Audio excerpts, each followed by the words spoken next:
पाकिस्तान को बनने के बाद हमने तरक्की क्यों नहीं की, हम पीछे क्यों रह गए। और गुज़श्ता एक लंबे अरसे से 1947 से आज 2023 तक हम पहुंच चुके हैं, लेकिन हम पीछे से पीछे ही की तरफ क्यों जा रहे हैं, वजह क्या है इसकी। इस बात को समझने के लिए एक मज़य्या वाक़या समझें, पहले सुने ताकि बात समझ आए। एक जहाज़ गिरकर तबाह हुआ और जहाज़ में बैठे जो लोग थे, जो पैसेंजर थे, उसमें बैठने वाले जितने भी लोग थे, वो सारे के सारे डेथ हो गई, उनकी फौत हो गए सारे। लेकिन उसमें एक बंदर भी मौजूद था किसी बैठने वाले के पास, तो वो बच गया उस जहाज में, पता नहीं कैसे बचा।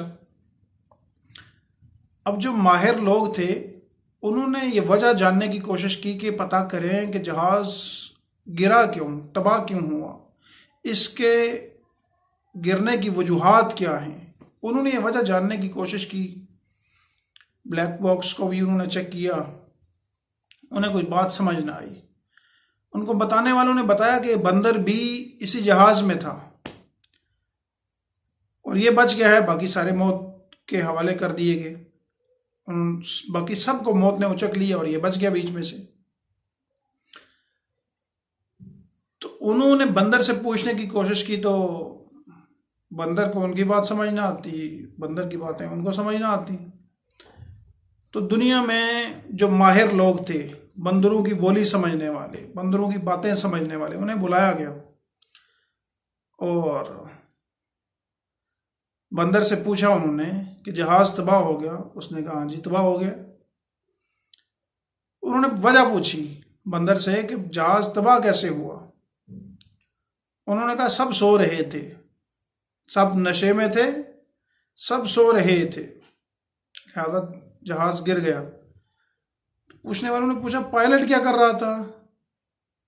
उन्होंने कहा वो भी सो रहा था। तो पूछा फिर जहाज कौन चला रहा था। तो कहा मैं खुद चला रहा था ना। बंदर ने कहा जहाज मैं चला रहा था। तो उस वजह लिखने वाले ने लिखी कि जब बंदर जहाज चलाएंगे तो उसने गिरना ही होता है, वो उड़ के दूसरी जगह नहीं पहुंचा करता, उसने तबाह ही होना है। हमारे मुल्क की सिचुएशन भी कुछ ऐसी ही है कि बंदरों के हवाले हमने मुल्क किया हुआ है, जिन्हें न दुनिया की फिक्र है न आखिरत की फिक्र है, बस अपना माल बनाई जाओ और मुल्क खाई जाओ। उसकी बुनियादी वजह है कि हमारे पास जो बेसिक नॉलेज था, कुरान हदीस, हमने उसको पसे पुश डाल दिया।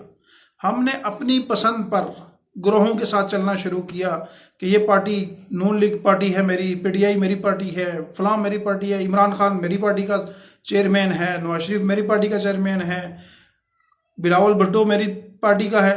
बस हमने पार्टियां शुरू कर दी ना। तो उसमें नुकसान किसका हुआ? अवाम का, गुरबा का, कि अमीर अमीर तर होता चला गया। वो जो चंद खानदान थे जो इस मुल्क पर हुकूमत कर रहे थे, वो आज भी हुकूमत कर रहे हैं और पैसा सिमट कर पूरे मुल्क में से उनके पास जा रहा है, और जब रुकता है वो बाहर से कर्जा पकड़ लेते हैं। अगर आप चाहते हैं कि ये मुल्क तरक्की करे तो इन पार्टियों से निकलना पड़ेगा। आपको छोड़ना पड़ेगा नवाज शरीफ को, आपको छोड़ना पड़ेगा इमरान खान, आपको छोड़ना पड़ेगा बिलावल भुट्टो। ये पार्टियां आपको छोड़नी पड़ेंगी और हक के पीछे चलना पड़ेगा। और हक क्या है?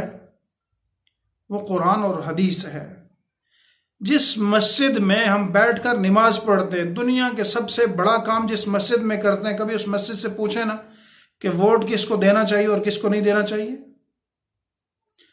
मस्जिद से हम पूछते हैं, बल्कि इमाम साहब को बुलाया जाता है। जब कोई बच्चा पैदा होता है तो बुलाते हैं कि इमाम साहब तशरीफ लाएं, बच्चे के कानों में आज़ान देनी है।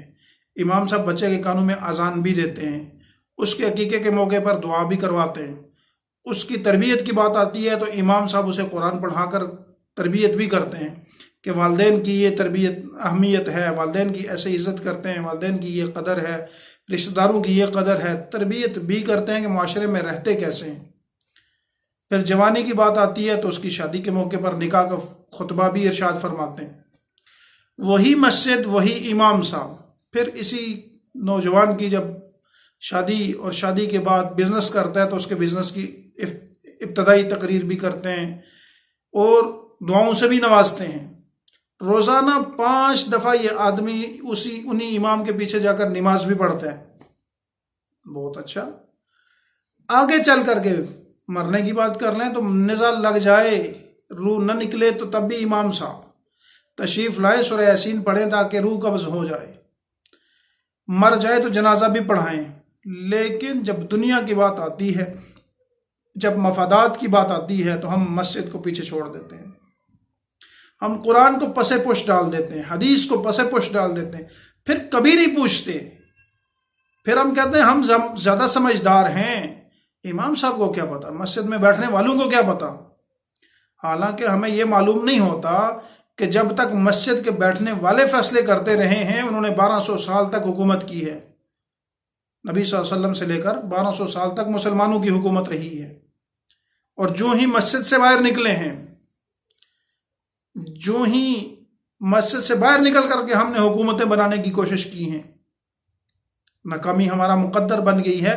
आज हमारे जवाल की बुनियादी वजह यह है कि हमारी सियासत की इब्तदा बाजार से होती है, और बाजार में भी उस आदमी को नॉमिनेट किया जाता है जो पूरे बाजार के अंदर करप्ट समझा जाता है। पूरे बाजार में उसको अच्छा नहीं समझा जाता। उस आदमी से इब्तदा होती है कि वो बाजार के अंदर इलेक्शन लड़ता है, फिर वही एमपी है, वही एमएनए। यूं तो हम कभी भी आगे नहीं बढ़ पाएंगे। अगर आगे बढ़ना चाहते हैं तो सोचें, थोड़ा थोड़ा नहीं, पूरा सोचें इस दफा कि हमारी जिंदगी का हर लम्हा अगर मस्जिद के साथ जुड़ा हुआ है तो हमारी सियासत मस्जिद के साथ क्यों नहीं है।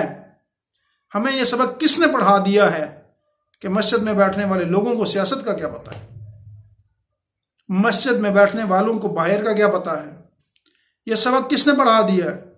और कभी तो हम यूं कहते हैं कि उलमा ने करप्शन की। अगर पूरे मुल्क के उलमा की करप्शन को इकट्ठा किया जाए तो हमारे इस्लामाबाद में 4 कोठियां नहीं खरीदी जा सकती, 4 घर नहीं खरीद सकते, इतनी करप्शन।